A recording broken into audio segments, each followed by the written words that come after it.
ವಿಧಾನಸೌಧದಲ್ಲಿ ಒಂದು ಮೀಟಿಂಗ್ ಮಾಡ್ತಾರೆ. ಸಿದ್ದರಾಮಯ್ಯರು ಬೇರೆ ಇನ್ನೂ 2.5 ವರ್ಷ ಮುಖ್ಯಮಂತ್ರಿಯಾಗಿ ಮುಂದುವರಿಬೇಕು ಅಂತಂದರೆ ಇವೆಲ್ಲ ಸರ್ಕಸ್ಗಳನ್ನ ಮಾಡಲೇಬೇಕಾಗುತ್ತೆ. ಇಲ್ಲಿ ಹಾಸನ ಜಿಲ್ಲೆಯ ಒಂದು ಮೀಟಿಂಗ್ ಶುರುವಾಗುತ್ತೆ. KN ರಾಜಣ್ಣ ಕೊತ ಅಂತ ಖುದ್ದು ಸಭೆಯಿಂದನೇ ಎದ್ದು ಹೊರಗಡೆ ಹೋಗಿದ್ದಾರೆ. ಆದರೆ ಅವತ್ತು ಸಿದ್ದರಾಮಯ್ಯರ ಮಾತಕ್ಕೂ ಬೆಲೆ ಕೊಡಲ್ಲ. ಅರಸೀಕೆರೆ ವಿಧಾನಸಭಾ ಕ್ಷೇತ್ರದ ಅಧ್ಯಕ್ಷರನ್ನು ಮಾಡಬೇಕಾ? ಯಾಕೆ ನಾವ್ಯಾರು ಸಮರ್ಥರಲ್ವಾ? ಸಿದ್ದರಾಮಯ್ಯರು ಇದಕ್ಕೆ ಸುತಾರು ಒಪ್ಪಿಲ್ಲ. ಪಟೇಲ್ ಶಿವಪ್ಪ ಅವರ ಪಾಲಿಗೆ ಈ ಅಧ್ಯಕ್ಷ ಸ್ಥಾನ ಹೋಗುತ್ತಾ? ಮುಖ್ಯಮಂತ್ರಿ ಸಿದ್ದರಾಮಯ್ಯ ಅವರಿಗೆ KN ರಾಜಣ್ಣ ಶಿವಲಿಂಗೇಗೌಡರು ಯಾರಪ್ಪ ಅತ್ಯಾಪ್ತರು ಅಂತ ಏನಾದರೂ ಒಂದು ಪ್ರಶ್ನೆ ನಿಮಗೆ ಕೇಳಿದ್ರೆ ಪಟ್ ಅಂತ ಹೇಳೋಂಥ ಆನ್ಸರೇ KN ರಾಜಣ್ಣವರೇ ಸಿದ್ದರಾಮಯ್ಯ ಅವ್ರಿಗೆ ತುಂಬ ಅತ್ಯಾಪ್ತರು. ಏನಾದ್ರು ಒಂದು ಒಳ್ಳೆಯದು ಕೆಟ್ಟದ್ದು ಅಂತ ಏನೇ ಬಂದರೂ ಕೂಡ KN ರಾಜಣ್ಣವ್ರ ಪರವಾಗಿ ಸಿದ್ದರಾಮಯ್ಯ ಅವ್ರು ನಿಂತ್ಕೊತಾರೆ ಅನ್ನೋಂಥ ಆನ್ಸರ್ ಬರುತ್ತೆ. ಆದರೆ ಇತ್ತೀಚೆಗೆ ನಡೆದಂಥ ಒಂದು ರಾಜಕೀಯ ಘಟನೆಯಲ್ಲಿ, ರಾಜಕೀಯ ಬೆಳವಣಿಗೆಯಲ್ಲಿ CM ಸಿದ್ದರಾಮಯ್ಯ ಅವರು KN ರಾಜಣ್ಣವ್ರನ್ನ ಸೈಡ್ಗಿಕ್ಕಿ ಶಿವಲಿಂಗೇಗೌಡರ ಹೆಗಲ ಮೇಲೆ ಕೈ ಹಾಕಿದ್ದಾರೆ. ಈ ವಿಚಾರಕ್ಕೆ KN ರಾಜಣ್ಣ ಕೊತ ಅಂತ ಖುದ್ದು ಕಡೆಗೆ ಆ ಒಂದು ಸಭೆಯಲ್ಲಿ ನಡೆದಂಥ ಘಟನೆ, ಸಭೆಯಿಂದನೇ ಎದ್ದು ಹೊರಗಡೆ ಹೋಗಿದ್ದಾರೆ. ಏನಪ್ಪ ಘಟನೆ, ಇದೆಲ್ಲದರ ಕುರಿತಾಗಿ ಯಾವ ವಿಚಾರಕ್ಕೆ ಈ ಒಂದು ಅಸಮಾಧಾನ ಏರ್ಪಟ್ಟಿದೆ ಅನ್ನುವಂಥ ಮಾಹಿತಿಯನ್ನು ಇವತ್ತಿನ ಸ್ಪೆಷಲ್ ಸ್ಟೋರಿಯಲ್ಲಿ ನಾನು ನಿಮ್ಮ ಮುಂದೆ ಹೇಳ್ತಾ ಇದ್ದೀನಿ. ಶಿವಪ್ರಸಾದ್ ಮಾಗಡಿ. ಇತ್ತೀಚೆಗೆ ಸಿದ್ದರಾಮಯ್ಯ ಅವರು ವಿಧಾನಸೌಧದಲ್ಲಿ ಎಲ್ಲ ಜಿಲ್ಲೆಯ ಒಂದೊಂದು ಜಿಲ್ಲೆಯ ಶಾಸಕರು, ಬರೀ ಕಾಂಗ್ರೆಸ್ ಶಾಸಕರು, ಉಸ್ತುವಾರಿ ಸಚಿವರು ಇನ್ಕ್ಲೂಡಿಂಗ್ MP ಅವ್ರನ್ನ ಕರೆದುಬಿಟ್ಟು ವಿಧಾನಸೌಧದಲ್ಲಿ ಒಂದು ಮೀಟಿಂಗ್ ಮಾಡ್ತಾರೆ. ಒಂದೊಂದೇ ಜಿಲ್ಲೆಗಳು ಒಂದು 3 ದಿನದಲ್ಲಿ ಎಲ್ಲ ಜಿಲ್ಲೆಯ ಕಾಂಗ್ರೆಸ್ನ ಶಾಸಕರು, ಉಸ್ತುವಾರಿ ಸಚಿವರ ಜೊತೆಯಲ್ಲಿ ಒಂದು ಮೀಟಿಂಗನ್ನು ಮಾಡ್ತಾರೆ. ಮೀಟಿಂಗ್ ಯಾಕೆ ಅಂತಂದರೆ ಒಂದು ಡ್ಯಾಮೇಜ್ ಕಂಟ್ರೋಲ್ಗೆ. ಯಾಕಂದರೆ ಇತ್ತೀಚೆಗೆ ಕಾಂಗ್ರೆಸ್ ಶಾಸಕರು ರೊಚ್ಗೆದ್ದಿದ್ರು, ನಮ್ಗೆ ಅನುದಾನ ಸಿಗ್ತಾ ಇಲ್ಲ, ನಾವು ಅಭಿವೃದ್ಧಿ ಮಾಡೋಕ್ಕಾಗ್ತಿಲ್ಲ, ಜನಕ್ಕೆ ಮಖ ತೋರ್ಸೋಕ್ಕಾಗ್ತಿಲ್ಲ ಅಂತ ಹೇಳ್ಬಿಟ್ಟು ಆ ಕಾರಣಕ್ಕೋಸ್ಕರ ಎಲ್ಲರ ಅಕೌಂಟ್ಗೆ ಒಂದು 55 ಕೋಟಿ ಅಮೌಂಟನ್ನು ಹಾಕಿಬಿಟ್ಟು, ಅಕೌಂಟ್ಗೆ ಅಂದ್ರೆ ಆ ಥರ ಅಲ್ಲ, MLA ಅವ್ರಿಗೆ ಅಂಥೇಳಿ ಒಂದು ಅನುದಾನ ಅಂತ ಇರುತ್ತಲ್ಲ, ಅದಕ್ಕೊಂದು 55 ಕೋಟಿ ಕೊಟ್ಟರು. ಅದಾದಮೇಲೆ ಎಲ್ಲರೂ ಕೊಡ್ತು ಒಂದು ವಿಶ್ವಾಸಕ್ಕೆ ತೆಗೆದುಕೊಳ್ಳೋಣ, ಏನೇನು ಸಮಸ್ಯೆಗಳನ್ನ ಖುದ್ದಾಗಿ ಕೇಳೋಣ ಅಂಥೇಳಿ ಒಂದು ಮೀಟಿಂಗನ್ನು ಕರೆದ್ರು.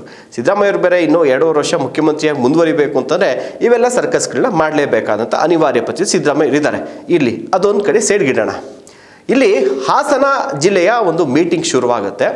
ಆಗ ಉಸ್ತುವಾರಿ ಸಚಿವರು, ಹಾಸನ ಜಿಲ್ಲೆಯ ಉಸ್ತುವಾರಿ ಸಚಿವರು, ಸಹಕಾರ ಸಚಿವರಾಗಿರುವಂಥ KN ರಾಜಣ್ಣ ಹಾಸನ ಜಿಲ್ಲೆಯ ಉಸ್ತುವಾರಿ ಸಚಿವರು. ಅವರು, ಶಿವಲಿಂಗೇಗೌಡರು, ಇನ್ನು ಬಾಕಿ ಯಾರ್ಯಾರು ಎಲ್ಲರೂ ಕೂಡ ಬರ್ತಾರೆ, ಮೀಟಿಂಗ್ ಅಟೆಂಡ್ ಆಗ್ತಾರೆ.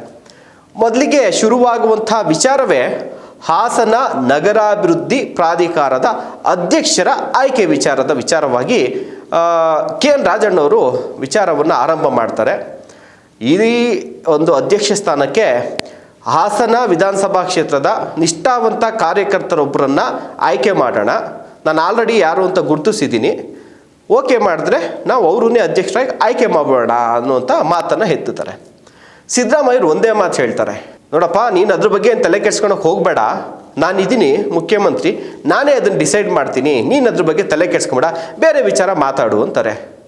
ಆವಾಗ KN ರಾಜಣ್ಣವ್ರಿಗೆ ಗೊತ್ತಲ್ಲ, ಸಿಕ್ಕಾಪಟ್ಟೆ ಮುಂಗೋಪ. ಅವರು DKಗೂ ತಲೆ ಕೆಡ್ಸ್ಕೊಳಲ್ಲ, ಸೋನಿಯಾ ಗಾಂಧಿಗೂ ತಲೆ ಕೆಡ್ಸ್ಕೊಳಲ್ಲ, ಸಿದ್ದರಾಮಯ್ಯಗೂ ಒಂಚೂರು ಸ್ನೇಹಿತರು ಜೊತೆನಲ್ಲಿದ್ದಾರೆ ಅನ್ನುವಂಥ ಕಾರಣಕ್ಕೆ ಸಿದ್ದರಾಮಯ್ಯವ್ರಿಗೆ ಸ್ವಲ್ಪ ಮಾತಿಗೆ ಬೆಲೆ ಕೊಡ್ತಿದ್ರು. ಆದರೆ ಅವತ್ತು ಸಿದ್ದರಾಮಯ್ಯವ್ರ ಮಾತಿಗೂ ಬೆಲೆ ಕೊಡಲ್ಲ. ನಾನು ಉಸ್ತುವಾರಿ ಸಚಿವ ಇದ್ದೀನಿ, ನೀವೇ ಆಯ್ಕೆ ಮಾಡೋದಾದ್ರೆ ನಾನು ಯಾಕೆ ಸ್ವಾಮಿ ಉಸ್ತುವಾರಿ ಸಚಿವನಾಗಿ ಮುಂದುವರಿಬೇಕು? ಈ ಹಾಸನ ನಗರಾಭಿವೃದ್ಧಿ ಪ್ರಾಧಿಕಾರಕ್ಕೆ ಒಂದು ಪ್ರಾಧಿಕಾರದ ಅಧ್ಯಕ್ಷರ ಆಯ್ಕೆಗೂ ನನಗೆ ಅಧಿಕಾರ ಹಕ್ಕು ಇಲ್ಲ ಅಂದಮೇಲೆ ನಾನೇ ಉಸ್ತುವಾರಿ ಸಚಿವ ಆಗಬೇಕು ಅನ್ನುವಂಥ ಪ್ರಶ್ನೆ ಎತ್ತುತ್ತಾರೆ. ಅವಾಗ ಸಿದ್ದರಾಮಯ್ಯವ್ರು ಗದ್ರು ಬಿಟ್ಟು, ಇರಪ್ಪ, ನಾನು ಹೇಳಿದ್ದೀನಿ ತಾನೇ, ಸಿದ್ದರಾಮಯ್ಯವ್ರ ಸ್ಟೈಲ್ ಗೊತ್ತಲ್ಲ, ಅವ್ರು ಹೇಳ್ತಾರೆ ಒಂದು ಗದ್ರು ಬಿಟ್ಟು. ಈ ಮಧ್ಯದಲ್ಲಿ ಶಿವಲಿಂಗೇಗೌಡರು ಕೂಡ ಮಾತನಾಡ್ತಾರೆ, ಇಲ್ಲ, ಈ ಅಧ್ಯಕ್ಷ ಸ್ಥಾನ ಇದೆಯಲ್ಲ, ಅದನ್ನು ನಮ್ಮ ಅರಸೀಕೆರೆಯಲ್ಲಿರುವಂಥ ನಮ್ಮ ಪಕ್ಷದ ನಿಷ್ಠಾವಂತ ಮುಖಂಡರೊಬ್ಬರು ಕೊಡಬೇಕು ಅನ್ನುವಂಥ ಒಂದಿರುತ್ತೆ. ಶಿವಲಿಂಗೇಗೌಡರು ಯಾರ ಪರವಾಗಿ ಬ್ಯಾಟ್ ಬೀಸ್ತಿದ್ದಾರಲ್ಲ, ಸಿದ್ದರಾಮಯ್ಯವರ ಒಲವು ಕೂಡ ಅದೇ ಒಂದು ಕ್ಯಾಂಡಿಡೇಟ್ನ ಅಧ್ಯಕ್ಷರನ್ನಾಗಿ ಮಾಡಬೇಕು ಅನ್ನುವಂಥದ್ದಿತ್ತು. ಇದು KN ರಾಜಣ್ಣವ್ರು ಗೊತ್ತಾಗಿತ್ತು. ಅದಕ್ಕೆ KN ರಾಜಣ್ಣವರು ಸ್ಟಾರ್ಟಿಂಗಲ್ಲೇ ಈ ವಿಚಾರನ ಎತ್ಕೊತಾರೆ. ಸ್ಟಾರ್ಟಿಂಗಲ್ಲೇ ಅವರು ಅಸಮಾಧಾನವನ್ನು ವ್ಯಕ್ತಪಡಿಸ್ತಾರೆ. ಏನಂದರೆ, ಇಲ್ಲಿ ಪಟೇಲ್ ಶಿವಪ್ಪ ಅಂತ ಒಬ್ಬರಿದ್ದಾರೆ. ಅವರು ಅರಸೀಕೆರೆ ಭಾಗದ ಪ್ರಮುಖ ಕಾಂಗ್ರೆಸ್ನ ಮುಖಂಡರು. ಅರಸೀಕೆರೆಗೆ ಅವರು MLA ಆಗಬೇಕು ಅನ್ನುವಂಥ ಆಸೆ ಕೂಡ ಸಾಕಷ್ಟು ಜನರಿಗಿದೆ, ಸಾಕಷ್ಟು ಫ್ಯಾನ್ ಫಾಲೋವರ್ಸನ್ನು ಹೊಂದಿದ್ದಾರೆ. ಸೊ ಇವರು ಕುರುಬ ಕಮ್ಯುನಿಟಿಗೆ ಸೇರಿದಂಥ ನಾಯಕರು ಕೂಡ ಅವರು ಸಿದ್ದರಾಮಯ್ಯರಿಗೆ ಬಹಳ ಅತ್ಯಾಪ್ತರು. ಹೀಗಾಗಿ ಶಿವಲಿಂಗೇಗೌಡರು ಕೂಡ ಅಷ್ಟೇ ಅವ್ರಿಗೆ ಕೊಡಬೇಕು ಅನ್ನುವಂಥದ್ದನ್ನ. ಜೊತೆಗೆ ಶಿವಲಿಂಗೇಗೌಡರು ಗೊತ್ತು, ನಾನು ಹೇಳಿದವ್ರಿಗೆ ಹೆಂಗಿರು ಕೊಡಲ್ಲ. ಹೀಗಾಗಿ ಪಟೇಲ್ ಶಿವಪ್ಪ ಅವ್ರಿಗೆ ಸಿದ್ದರಾಮಯ್ಯವ್ರ ಮೇಲೆ ಒಂದು ಪ್ರೀತಿ ಇದೆ, ಸಿದ್ದರಾಮಯ್ಯರಿಗೂ ಕೂಡ ಅಷ್ಟೇ ಪ್ರೀತಿ ಇದೆ. ಹೀಗಾಗಿ ನಾವು ಕೂಡ ಪಟೇಲ್ ಶಿವಪ್ಪ ಅವ್ರ ಹೆಸರನ್ನೇ ರೆಕಮೆಂಡ್ ಮಾಡೋಣ ಅಂಥೇಳಿ ಅವರು ಅದನ್ನೇ ರೆಕಮೆಂಡ್ ಮಾಡ್ತಾರೆ. ಸಿದ್ದರಾಮಯ್ಯವ್ರ ಮನಸ್ಸಲ್ಲಿರೋದು ಕೂಡ ಅದೇ, ಪಟೇಲ್ ಶಿವಪ್ಪ ಅವ್ರಿಗೆ ಕೊಡಬೇಕು ಅಂತ ಹೇಳ್ಬಿಟ್ಟು. ಆದರೆ ರಾಜಣ್ಣವ್ರಿಗೆ ಅದು ಇಷ್ಟ ಇಲ್ಲ. ನೋಡಿ, ಇದು ಹಾಸನ ವಿಧಾನಸಭಾ ಕ್ಷೇತ್ರಕ್ಕೆ ಸೇರುವಂಥ ಹಾಸನ ನಗರಾಭಿವೃದ್ಧಿ ಪ್ರಾಧಿಕಾರ. ಅದಕ್ಕೆ ಅರಸೀಕೆರೆ ಕ್ಷೇತ್ರದ ಕಾಂಗ್ರೆಸ್ ಕಾರ್ಯಕರ್ತನ ಕರ್ಕೊಂಬಂದು ಇದಕ್ಕೆ ಅಧ್ಯಕ್ಷನ ಮಾಡಿದ್ರೆ ಅರಸೀಕೆರೆಯಲ್ಲಿರುವಂಥ ಕಾಂಗ್ರೆಸ್ನ ಕಾರ್ಯಕರ್ತರುಗಳು, ಲೀಡ್ಗಳು ಅಸಮಾಧಾನ ಹೊಂದಲ್ವಾ? ಸೊ ನಮ್ಮ ಒಂದು ವಿಧಾನಸಭಾ ಕ್ಷೇತ್ರದಲ್ಲಿ ಬರುವಂಥ ಒಂದು ಪ್ರಾಧಿಕಾರಕ್ಕೆ ಪಕ್ಕದ ಇನ್ನೊಂದು ಅರಸೀಕೆರೆ ವಿಧಾನಸಭಾ ಕ್ಷೇತ್ರದಿಂದ ಇರೋಂಥರ ಕರ್ಕೊಂಬಂದು ಅಧ್ಯಕ್ಷನ ಮಾಡಬೇಕಾ? ಯಾಕೆ ನಾವ್ಯಾರು ಸಮರ್ಥರಲ್ವಾ? ನಾವ್ಯಾರು ಇಲ್ಲಿ ಕಾಂಗ್ರೆಸ್ ಪಕ್ಷವನ್ನು ಗೆಲ್ಲಿಸಿಲ್ವಾ?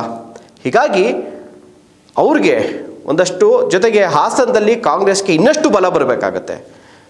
ಯಾಕೆಂದರೆ ಕಾರ್ಯಕರ್ತರು ಗೆದ್ದಿದ್ದೀವೋ ಬಿಟ್ಟಿದ್ದೀವೋ ಹಾಸನದಲ್ಲಿ, ಆದರೆ ನಾವು ಪಕ್ಷಕ್ಕೋಸ್ಕರ ದುಡಿತಾ ಇಲ್ವಾ? ಹೀಗಾಗಿ ಹಾಸನದಲ್ಲಿ ಬಲಪಡಿಸಬೇಕು ಕಾಂಗ್ರೆಸ್ ಪಕ್ಷವನ್ನು ಮತ್ತಷ್ಟು. ಈಗ ಆಲ್ರೆಡಿ JDSನ ಪ್ರಭಾವ ಕುಗ್ಗಿದೆ. ಹೀಗಾಗಿ ಹಾಸನದಲ್ಲಿ ಬಲಪಡಿಸಬೇಕು ಅಂತಂದರೆ ನಮ್ಮವ್ರು ಯಾರಿಗಾರು ಕೊಡಬೇಕು ಅನ್ನುವಂಥದ್ದು KN ರಾಜಣ್ಣವರ ವಾದ. ಆದರೆ ಸಿದ್ದರಾಮಯ್ಯರು ಇದಕ್ಕೆ ಸುತಾರು ಒಪ್ಪಿಲ್ಲ. ಏಕೆಂದರೆ ಸಿದ್ದರಾಮಯ್ಯವರು ಪಟೇಲ್ ಶಿವಪ್ಪ ಅವರು ತುಂಬ ಚೆನ್ನಾಗಿದ್ದಾರೆ, ಹೀಗಾಗಿ ಕುರುಬ ಕಮ್ಯುನಿಟಿ ಬೇರೆ, ಹೀಗಾಗಿ ಅವರು ಕೊಡಬೇಕು ಅನ್ನುವಂಥದ್ದು. ಈ ಒಂದು ಜಟಾಪಟಿ ಮಧ್ಯದಲ್ಲಿ ಕೊನೆಗೆ KN ರಾಜಣ್ಣವರು, ನೀವು ಬೇಡ, ನಿಮ್ಮ ಸಭೆನೂ ಬೇಡ, ನನಗೆ ಯಾಕೆ ಉಸ್ತುವಾರಿ ಸಚಿವ ಸ್ಥಾನ, ನಾನು ಉಸ್ತುವಾರಿನೂ ಆಗಲ್ಲ, ಆ ಕಡೆ ತಲೆ ಹಾಕು ಮಲಗಲ್ಲ ಅಂತೇಳಿ ಸಭೆಯಿಂದ ಅರ್ಧಕ್ಕೆ ಎದ್ದು ಹೋಗಿದ್ದಾರೆ. ಸದ್ಯಕ್ಕೆ ಎದ್ದು ಹೋಗಿದ್ದಾರೆ. KN ರಾಜಣ್ಣವ್ರ ಕೋಪ ಯಾವ ರೀತಿಯಾಗಿರುತ್ತೆ ಅಂತ ಗೊತ್ತಲ್ಲ. ಅವ್ರು ಹೇಳ್ದಂಗೆ ಮಾಡಿಬಿಡ್ತಾರೆ. ಇದೇನಾದ್ರು ಬಗೆಹರಿಲಿಲ್ಲ ಅಂತಂದರೆ ಹಾಸನ ಉಸ್ತುವಾರಿ ಸಚಿವರಲ್ವ, ಹಾಸನ ಕಡೆಗೆ 2 ವರ್ಷ ತಲೆ ಹಾಕು ಮಲಗಲ್ಲ, ಆ ಕಡೆ ಹೋಗೋದು ಇಲ್ಲ. ಸೊ ಹೀಗಾಗಿ ಕೊನೆಯದಾಗಿ ಏನಾಗುತ್ತೆ, ಹಾಸನ ನಗರಾಭಿವೃದ್ಧಿ ಪ್ರಾಧಿಕಾರಕ್ಕೆ ಸಿದ್ದರಾಮಯ್ಯವರ ಕ್ಯಾಂಡಿಡೇಟು, ಶಿವಲಿಂಗೇಗೌಡರ ಕ್ಯಾಂಡಿಡೇಟ್ ಆದಂಥ ಅರಸೀಕೆರೆ ಮೂಲದ ಕಾಂಗ್ರೆಸ್ನ ಹಿರಿಯ ಮುಖಂಡ ಪಟೇಲ್ ಶಿವಪ್ಪ ಅವರ ಪಾಲಿಗೆ ಈ ಅಧ್ಯಕ್ಷ ಸ್ಥಾನ ಹೋಗುತ್ತಾ, ಅಥವಾ KN ರಾಜಣ್ಣವರು ಹೇಳಿದಂತೆ ಯಾವುದಾದ್ರು ಹಾಸನದ ನಿಷ್ಠಾವಂತ ಕಾಂಗ್ರೆಸ್ ಕಾರ್ಯಕರ್ತನಿಗೆ ಈ ಸ್ಥಾನ ಸಿಗುತ್ತಾ? ಇದು ಕೂಡ ಮುಂದೆ ಒಂದು ರಾಜಕೀಯ ಐಡ್ರಾಮಕ್ಕೆ. ಯಾಕೆಂದರೆ ಇಬ್ಬರು ಕೂಡ ಸಿದ್ದರಾಮಯ್ಯ, KN ರಾಜಣ್ಣವರು ಕೂಡ ಘಟಾನುಘಟಿ ನಾಯಕರೇ, ಆತ್ಮೀಯ ಸ್ನೇಹಿತರು. ಇದೊಂದು ವಿಚಾರಕ್ಕೋಸ್ಕರ ಸಿದ್ದರಾಮಯ್ಯವರು ಅವ್ರನ್ನ ಕಳ್ಕೊಳಕ್ಕೆ ಇಷ್ಟಪಡ್ತಾರಾ, ಅಥವಾ ತಮ್ಮ ಜಾತಿ ಸಮುದಾಯದ ಪ್ರೇಮಕ್ಕೋಸ್ಕರ ಪಟೇಲ್ ಶಿವಪ್ಪ ಅವ್ರಿಗೆ ಕೊಡ್ತಾರಾ? ಬೇಡ ಅಂತೇಳಿ 3ನೇ ವ್ಯಕ್ತಿನ ಯಾರನ್ನಾರು ಕೂಡ ನಿಮ್ಮ ಕಡೆಯವರು ಬೇಡ, ನಮ್ಮ ಕಡೆಯವರು ಬೇಡ ಅಂತ 3ನೇ ವ್ಯಕ್ತಿನ ಕೂರಿಸ್ತಾರ? ಕಾದು ನೋಡಬೇಕಾಗಿದೆ. ನಮಸ್ಕಾರ.